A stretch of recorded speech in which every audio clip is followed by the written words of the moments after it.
n'étais pas encore en musicothérapie, mais quand je fais des concerts gospel, comme l'artiste finit, il y a des fans qui viennent signer orthographe, mais moi je me trouve plutôt à régler des situations où on va me parler de leur vie, on va me parler de leurs problèmes, on va me dire « Ah, je t'ai écouté à la radio, je sais pas, j'ai eu envie de venir t'écouter. Quand je t'ai écouté, des larmes qui sortent et je me sens du coup mieux. » Donc je me dis « Mais attends, qu'est-ce qui se passe ?» C'est là où j'ai compris que il y a un secret que je ne vous dirai pas.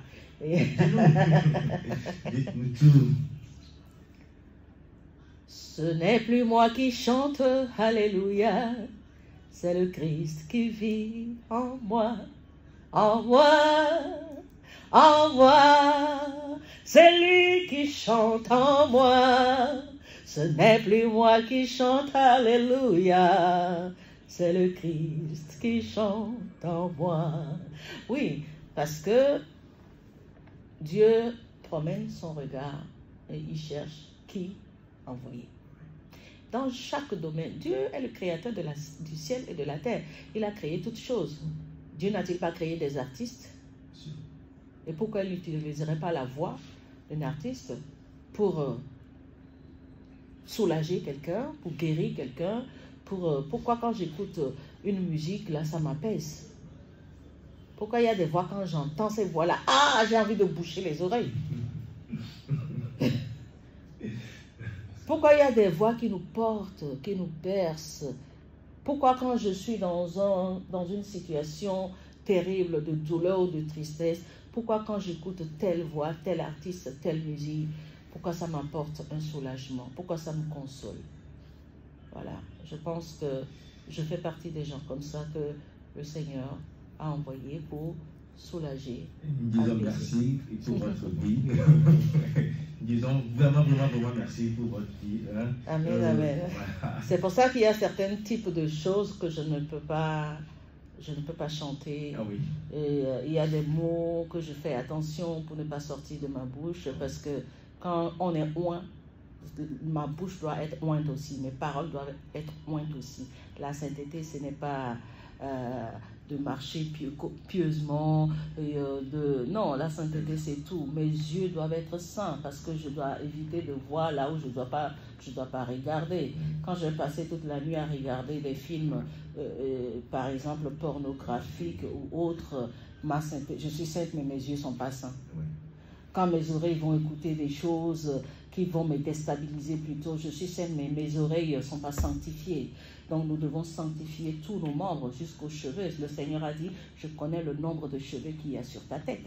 Je vais vous raconter un petit témoignage. J'étais en station thermale et je suis allée à la piscine. La veille, je me suis réveillée vers 1h du matin. Je ne sais pas, il y avait quelque chose qui me troublait, mais je ne savais pas ce que c'était. Je me suis réveillée, j'ai prié.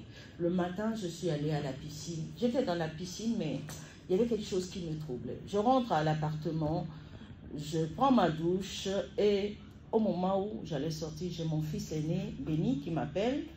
Hier, j'ai failli mourir. Je dis, tu ne mourras pas au nom de Jésus. Ça veut dire quoi, tu as failli mourir? Il dit, maman, je vais t'envoyer la vidéo. J'ai eu un accident hier.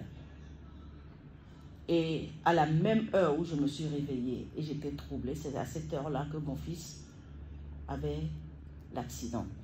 Mon fils m'envoie la voiture, il était avec un copain.